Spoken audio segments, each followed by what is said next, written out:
speaking of abilities and their applications within games, and again, using the Elder Scrolls as an example, because it's the easiest frame of reference that I can come up with that I think everyone can relate to. The use of abilities in games is something that's always interested me because, there's a certain set of skills that do very specific things. For example, lockpicking. You're using that to open locks, disarm traps. It's pretty much it. Magic depends on the school you're using. Illusion, well, that's going to do things like silence. That's going to cast invisibility, induce a presumed state of paralysis. Destruction, you're throwing ice, you're throwing fire, you're throwing lightning. Archery, you're using a bow and arrow. Cut and dry. Stealth, you're sneaking. You get where I'm going with this. Each one fills a very specific role, and they have some very defined parameters. And as I begin to understand game development and coding and process better than I ever did before, I can understand why you want to have limited parameters on what you can do with those abilities, because it makes it easier for the sake of creation, coding, and I guess kind of defining overall what you're going to be able to do within the game. And certainly when you're working on a title like that, or when you're working on any kind of title, the more you can do to set the rules of that world, of the game you're creating, obviously that helps with development, because if you're just thinking up every single way someone can use an ability, you could be there for days just working on that, and there's still an entire game to get through. With that said, I can't help but think about the applications for those kinds of skills if you think about them in a MacGyver sense, creatively. Kind of how I like to look at the application of abilities in a pen and paper game like D&D or Pathfinder. For example, maybe you have the ability to use fire magic, let's say. Pretty basic. You can throw fireballs around.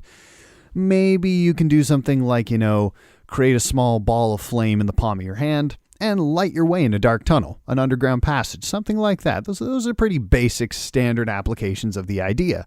But take it one step further. Let's suppose that you're going through a dungeon. You're using that little ball of fire to light your way. Smart thinking. And you come across a chest. Now, your lockpicking skill's not that good. In fact, let's just say it's non-existent. It's terrible. You don't even know what a lockpick does. As far as you know, you use it to get food out of your teeth.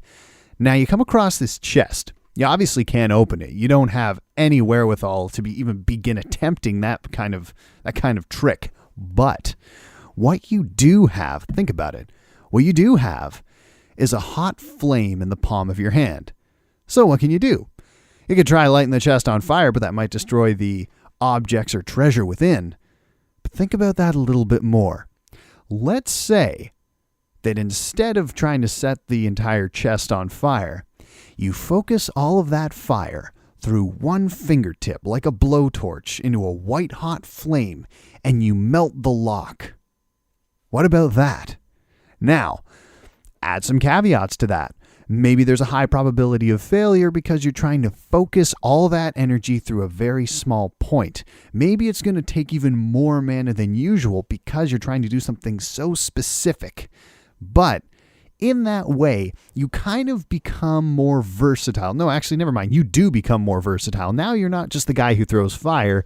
You're the guy who throws fire and, if the situation calls for it, can turn his pinky finger into a blowtorch and burn the lock off of a chest. Or if you're suddenly imprisoned, you're in a jail cell, you can melt the lock and get out. You can melt the bars, and then the brute in your group can just bust them off. Or maybe you just melt different sections of the bars enough that even you, a weak, soft little wizard, can break the bars off because they're structurally compromised now. Applying abilities in that way to me seems like a really interesting idea. And again, I understand why it's a little complicated to think of every conceivable way that you could use those things. But that's the kind of thing that I mean. Or different applications of other abilities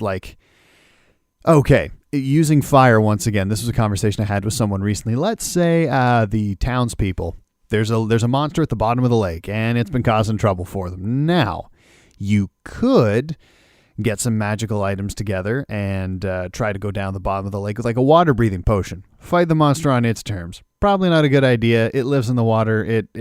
It's meant to be there. You're not. Maybe there's a guy with some sort of diving apparatus and you can use it to go down there and fight the thing as well, like it's a submarine or some kind of scuba suit, a medieval scuba suit. Or let's say this lake is, maybe it's more of like a very large pond.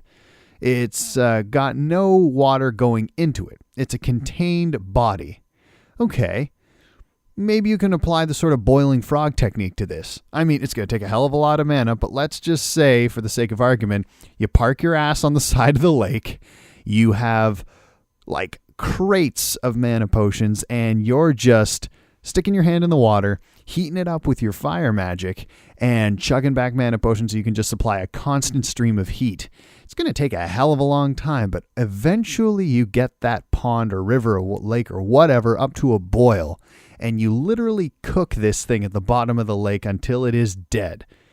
Now, I mean, there I would say you should have some consequences. Like, well, if he'd just gone down to the bottom and fought the thing, hard as it would be, it'd be dead and the people would be happy. Now you've done it in a way where you never had to go to the bottom of the lake, and it's dead, but you also kind of killed everything else in the lake, and this was a fishing town, so now the people are going to have a pretty hard time getting through the winter because you basically deep six their only source of food and revenue. So, I mean, creative thinking, but, there are consequences to everything. But that's what I mean by taking a very basic ability that seems to have limited application, thinking about it creatively and utilizing it in a way that makes sense and is within the realm of possibility for that skill, for that character. And again, I think it adds a layer of versatility where it's like, okay, under normal circumstances, this is a character or a class that could not do that. They would not be able to pick a lock. No, you're right. They still can't. They're very bad at lock picking. They can't pick a lock to save their life. But they can melt a lock. They can burn a lock off. They can heat it up to the point that the structure of the lock is going to be compromised and it's just going to snap off or melt. They can do that. Don't worry, Rogue. You've still got your niche. You are the lock picker. You can disarm traps. That's the other thing. They may have melted the lock off, but there still could be like poison gas in that chest, and they can't do anything about that. In fact, now that they've melted the lock off, maybe the heat damaged the mechanism so the trap can't be disarmed. In which case, I would say, and again, this is something I think that'd be pretty easy to put into any kind of game, looking at you, Elder Scrolls, the ability to open a chest from behind so that if there is a poison trap or any kind of trap that faces outwards from whoever's opening the chest, you stand behind it and open it, it's going to go forward and the person behind the chest is fine. I think that would be kind of an interesting thing because nobody would be expecting that. Or I would say a lot of people wouldn't think to stand on the other side of the chest and open it from behind. And it would be a nice little reward for the people that do, because then they'd feel really smart like, my lockpicking skill was good enough to open the lock, but not good enough to disarm the trap. Yeah, that would have been bad. I would have gotten lightning in my face. How much would that suck? But getting back to the point, that is to me on top of skill degradation, it's an interesting way to take abilities that seemingly have a limited number of uses and apply them in a creative way. And you know what? Maybe don't even tell people you can do that. Let them find that out on your own. Have that capability within the game, but let them discover that on their own. Let me think of another application. Okay, again, sticking with fire because it's one that I can think of a lot of applications for.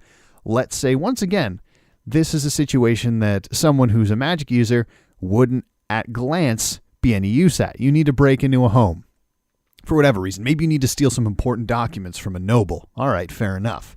Now, can you pick the lock? No. And you know what? You tried doing that little blowtorch thing with your finger. Didn't really work. You're going to have to practice that a bit more. What can you do? Well, you can heat your hand up to a really high temperature. Okay, yeah, but I mean, holding it onto the lock, I don't know if I'm going to be able to do that. Okay, but maybe while you can't melt the lock off with the heat per se, you can melt glass. And I'm thinking right now, maybe the temperature to melt glass is higher than the temperature to melt heat, or vice versa. Either way, for the sake of argument, let's say you can do that. Okay, so you can break the glass to get into the guy's house. That's going to make noise. Do you have some sticky paper to keep the chips from making sound? Not really. But you can heat your hand up enough that you could literally melt a hole in the glass. Or Let's use the idea of the little sort of finger blowtorch again. Maybe there's like a metal framework around the seam of the window. So you melt that and pop the window off. Maybe it falls the wrong way and shatters, but maybe it doesn't. Hey, here we go. Maybe you use fire magic to melt the metal frame around the window. You use ice magic to stick your hand to the glass so that it's stuck. And when it falls off, you just pull it back and pop it right off.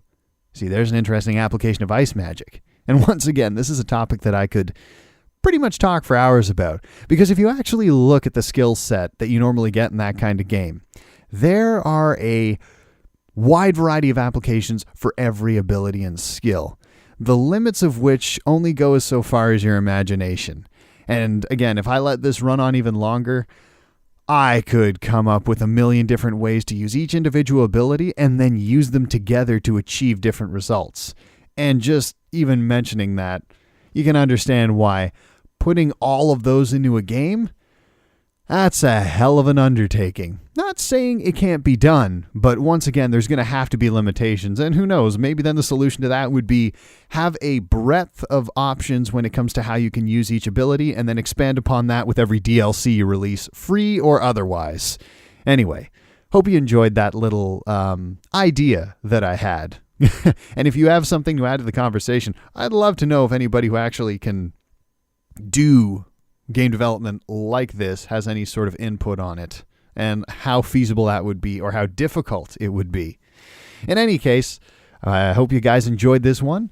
Add comments if you'd like to. Once again, always would love to hear what people have to think on these little mind ramblings that I've got.